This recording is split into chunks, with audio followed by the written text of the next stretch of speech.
আজকে আমি জাস্ট একটা ছোট্ট সিস্টেমের মাধ্যমে আমি দেখাবার চেষ্টা করব।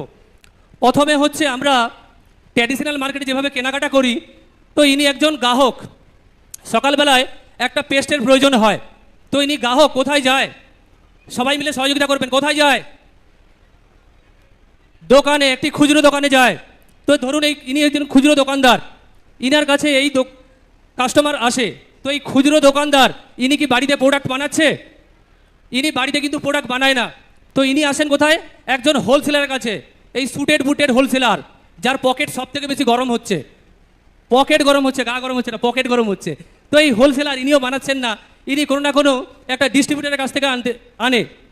তো এই ডিস্ট্রিবিউটার ইনিও বানাচ্ছেন না, একজন সিএনএফ এজেন্ট, এই স্যারের মতো একজন সিএনএফ এজেন্ট। তো ইনি সিএনএফ এজেন্ট, সে কী করে, একটা অ্যাড বিজ্ঞাপনের মাধ্যমে, টিভিতে অ্যাড বিজ্ঞাপন হয় দেখবেন, খুব চকচকে নায়িকা বা নায়ক দিয়ে অ্যাড বিজ্ঞাপন চলে।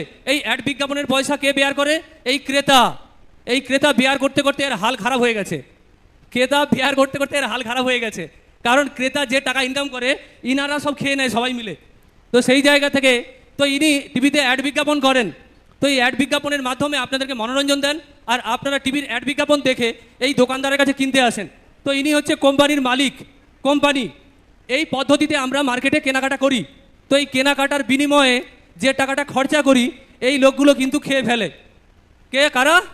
না, খুচরো দোকানদার, হোলসেলার, এর সাথে সাথে ডিস্ট্রিবিউটার, সিএনএফ এজেন্ট, অ্যাড বিজ্ঞাপন যারা দিচ্ছে, তারপরে কিন্তু কোম্পানি থাকে। তো সেই জায়গা থেকে আমাদের কষ্টের পয়সা, অর্থনীতিবিদরা বলছেন যদি আমরা কোনো প্রোডাক্ট 100 টাকা দিয়ে কিনি, তো সেই জায়গা থেকে কোম্পানি কিন্তু প্রকৃত পায় 50 টাকায় যদি তৈরি হয়, আমরা গ্রাহকরা পাই 100 টাকায়। ভালো করে শুনবেন, যদি কোনো প্রোডাক্ট আমরা মার্কেটে 100 টাকায় কিনি, তো কোম্পানির কাছে তৈরি হয় 50 টাকায়। তাহলে মিডিলে 50 টাকা কারা খেয়ে যাচ্ছে? এই মাঝখানে যে মিডিলম্যান মানুষরা, এরাই কিন্তু খেয়ে পালিয়ে যায়। আর এই কারণে এদের গাড়ি বাড়ি, কখনো ক্রেতাদের গাড়ি বাড়ি হয়েছে আপনারা দেখেছেন? দেখেননি। কাদের দেখেছেন? হোলসেলারদের গাড়ি বাড়ি আছে, ডিস্ট্রিবিউটারদের গাড়ি বাড়ি আছে।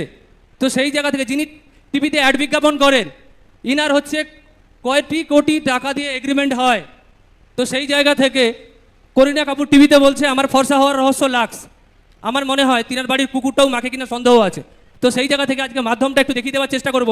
তো এই সিস্টেম বলছে, কোম্পানি বলছে আমি একটু এগিয়ে আসছি, আর ক্রেতাকে বলছে আপনি একটু এগিয়ে আসুন, দুজন মিলে একটা মেলবন্ধন তৈরি হলো। একেই বলে ডাইরেক্ট সেলিং বিজনেস। এই মাঝখানে যে ব্যক্তিদের ছিল, সেই ব্যক্তিদেরকে হাঁটিয়ে দেওয়া হলো।